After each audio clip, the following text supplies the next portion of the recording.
Hello and welcome back to Everything Boats with Captain Frank Lanier, where we discuss boats and boating, from maintenance and repairs to seamanship and safety, as well as everything in between.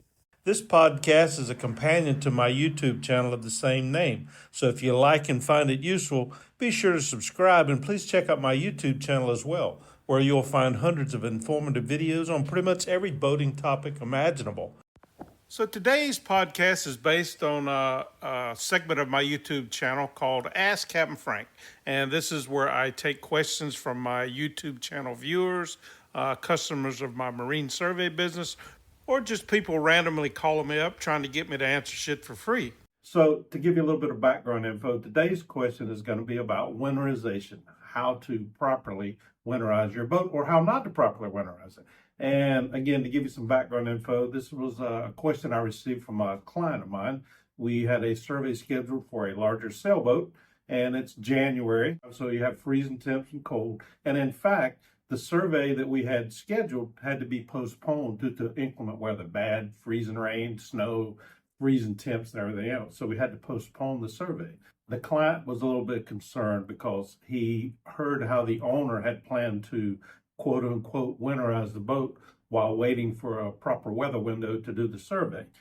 His question to me via email was essentially, we're waiting for the weather window to be able to conduct this survey, and the owner has indicated that he's not going to fully winterize the boat. What he's going to do is he's going to put a drop light in the engine compartment. He's got a small space heater, and the client was concerned that, this is a big boat, it's over 40 foot. And it's got 2 or 3 systems that need to be winterized. It's got, a couple of air conditioning units, the sanitation system, the engine itself. And his concern was that, if this is the plan for the owner to winterize it, there would be damage, associated with some of these equipments. And he also has a generator on board too. So his question to me was, is this an acceptable practice or an acceptable method of trying to winterize your boat? To prevent possible damage. And the first thing I told him was, of course, you know what? These are not your problems right now. I mean, the owner of the boat, he's going to do what he wants to do, and that's his right.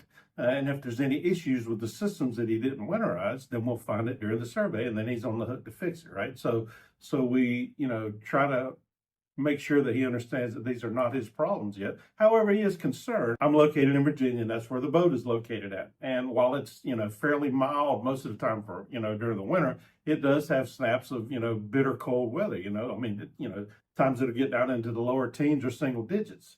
And what the owner is doing is something I see, a lot of boat owners try to do because they're, either they don't want to go through the trouble of a full winterization, either they don't know how to, properly winterize their boat, or they're just plain lazy.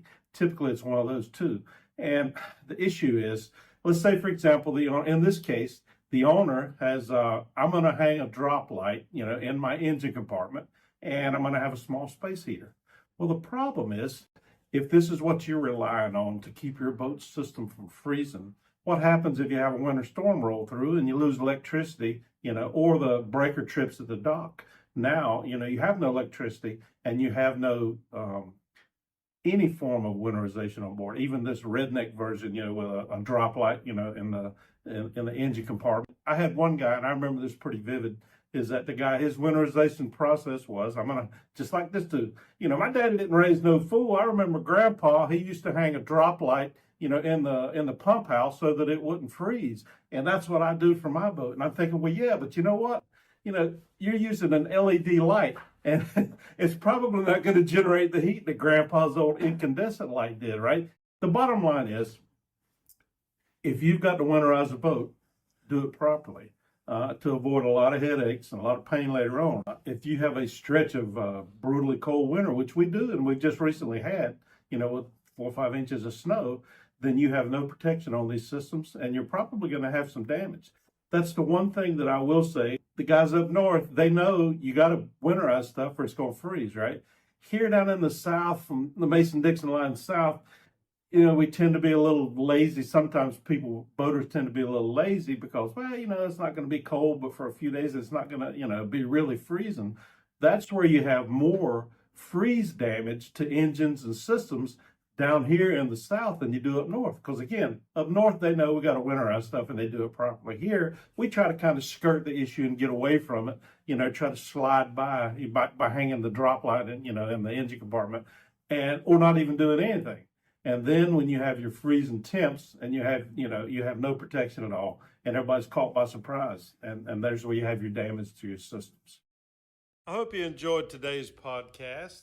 And if so, and you want to buy Captain Frank a cup of coffee, please click on the support link in the text description below.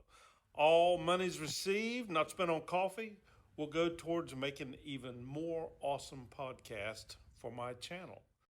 And as always, thank you for your support.